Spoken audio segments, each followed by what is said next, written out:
There's fun in learning around the bend. You could even do it with your best friend. If there's science stuff that you like to know, come watch Allie and CoCo Science Show. Hey guys, and welcome to Allie and CoCo Science Show, and happy Earth Day. Yes, it is April 22nd, 2020. And usually I go really hard on Earth Day. I do green service projects, I run half marathons, I do marches for science. I've tried to make it like a big day of the year for me. But we can't really do that this year. You know, we're in a pandemic. But never fear, because you can still celebrate Earth Day. You can still celebrate the wonderfulness of the planet at home. So I'm going to give you my 6 favorite ways to celebrate the Earth at home, to celebrate Earth Day, to have a mean green quarantine Earth Day. Number 1, be aware of your energy use. We're at home more, we are flushing toilets more, we're opening the fridge more, we're doing laundry more, we're at home more, using more energy. So just really be aware of how much energy you're using. Turn off electricity when you're not using it. Unplug things. Another big thing we're probably not thinking about and using a lot is streaming. Streaming uses a lot of energy. In fact, research, I'll leave a really cool article in the description, but research shows that keeping our streaming services on uses about the same amount of energy as 2 or 3 old-fashioned incandescent light bulbs. So instead, find ways to keep yourself occupied and to keep yourself distracted that are more energy efficient, like doing an art project like watercolor, doing a game or a puzzle, play some card games with your friends or family, or play solitaire, my favorite. Make some no-bake cookies, or I made granola bars. They're delicious. That's our microphone. Hi. Or my personal favorite, read. If you can read a real physical book, that's even better. You can sit out by a window or out in your yard and enjoy natural light with no energy use. However, I know you might be out of books, so try getting an ebook from your library. I use Libby and I download it to my Kindle, and then I turn everything off in my Kindle so I don't use any light, I don't use any Wi-Fi. It's a wonderful way to enjoy a book. And so if you are using something like an e-reader, please try and put it on its lowest energy use settings. That would be a great way to unplug from all the streaming that we're doing, because we're doing a lot right now. I'm guilty of it. Hi, I have a problem. Number 2, try cooking at home. I know not everyone can do this, but getting a lot of to-go is a lot of to-go containers and a lot of waste. So cooking at home is a great way to save money and save a lot of energy and waste. I got some lentils from the bulk section, and it's lasted me like 3 weeks of lunches. I'm not tired of lentils. I know I always try and promote waste-free shopping, and I'm still trying to do my best, but if you can't waste-free shop, that's okay. We're in a pandemic, we're in a national emergency. Just do the best you can and be as safe and clean as possible. It's okay. We're all doing great. Now, if you do get to cook at home, bonus points if you can do some more energy efficient, planet safe cooking recipes, such as a meatless meal, one using local ingredients, or one using a lot of organic ingredients. So if you can do these things, that's a great way to save on energy, land use, pesticides, herbicides, and fertilizer. Number 3, enjoy the outdoors. So that means you just threw your ball at me. Playing with your dog out in the yard, or if you don't have a yard, going on your 5 walk-a-day quarantine stroll. Some of our furry friends are more tired than others. Colette isn't one of them. Now, you can just go for a walk, appreciate nature, leave your phone at home, and just look up at the sky at all the cool things that are in your neighborhood or down at the ground. But if you want to get more involved, there are tons of ways you can do that. You can have like a themed walk. So in the morning and the evening, I'm going to count how many different bird species I see and different birds. Are they different in the morning? Are they different at night? You got to find out. And I'll leave my favorite bird identification website down in the link, down in the description below. There are apps out there as well, so I'm just gonna leave my favorites down there.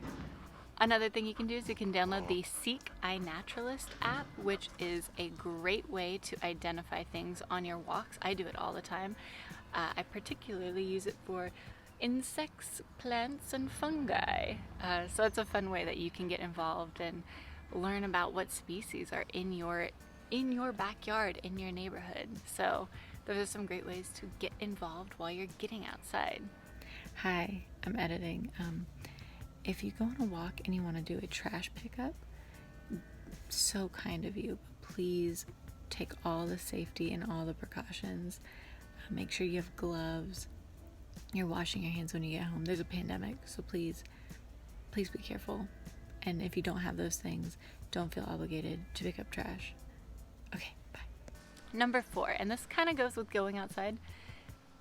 Gardening. Gardening is a great way to green up your living space, but not only that, you can also grow things that you can eat. Like I used some food scraps to grow some green onions, and now they're growing out of control. I've got jalapenos, I've got all my mint species like oregano growing out of control. So gardening is a great way to green up your living space, whether that's your backyard or right in your apartment. So I'll leave some great gardening tips down in the description below. And another thing you can do is start a compost bin. I actually collect my compost and deliver it to a place that does research on compost, which is really cool. So I've been collecting my food scraps and composting it. So again, I'll leave a link to some composting sites in the description. Number 5, if you want to get political on Earth Day. This is a great time to get some legislation focused on or some issues focused on. So that might mean calling or contacting your representatives, sending an email about environmental issues that might be important to you, or if you are prepared to, even proposing a bill to one of your representatives. An awesome way to get some things passed in our legislature. Register to vote, or fight to have better vote at home options during the pandemic. We don't know what's going to happen in the fall, so let's prepare ourselves. So having a better vote at home system so everyone's voice can be heard. Other things you can do that are kind of political or more speaking out: research a topic in depth, use credible sources, but research a topic and talk about the issues on social media, or share something with your friends, or if you're in the position to do so, donate to a cause that you really believe in, or to a group you really like. There's a lot of places that need help, that help out the planet. So these are great ways that you can celebrate Earth Day. Hey guys, this is Editing Allie. I forgot to mention, Colette's trying to come in here, I forgot to mention that there are going to be a bunch of virtual Earth Days with science experiments and science fairs and talks and so many cool things. So I'm going to leave a link to a few of those right at the top of the description so you guys can be a part of that. I think it'd be really cool. RSVP, it's free. All of these are free. So those are some other opportunities. I can't believe I forgot to mention it, and I was really excited about it. So anyway, link will be down in the description. Please go check those out. Okay, bye. And number 6. Have an Earth Hour. Now, Earth Hour is an event that I actually missed. It was last month. There was a lot going on. That doesn't mean you can only have one Earth Hour over the course of the entire year.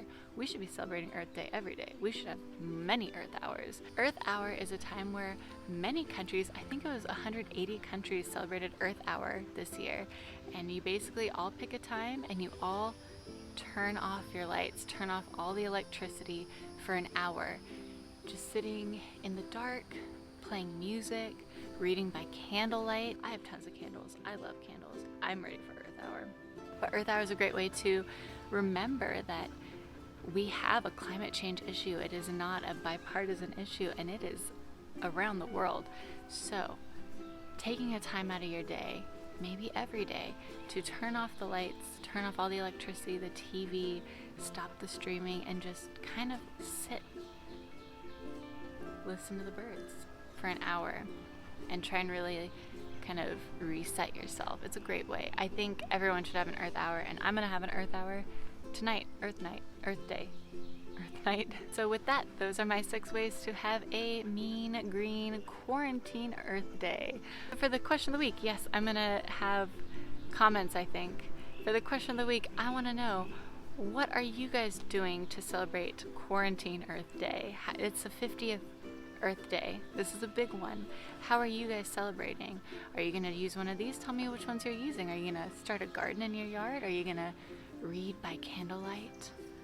Or are you going to do something else? Let me know in the description. I would love to hear it. And with that, thank you so much for watching. Don't forget to thumbs up this video if you learned something new or you like these little barky puppies. Don't forget to hit that subscribe button to follow for more adventures and ring that notification bell so that you can be notified when we put out another video. And happy Earth Day. Bye. Spot over here. Oh, agile. Guys, welcome to Allie and CoCo Science Show and happy Green Day. Happy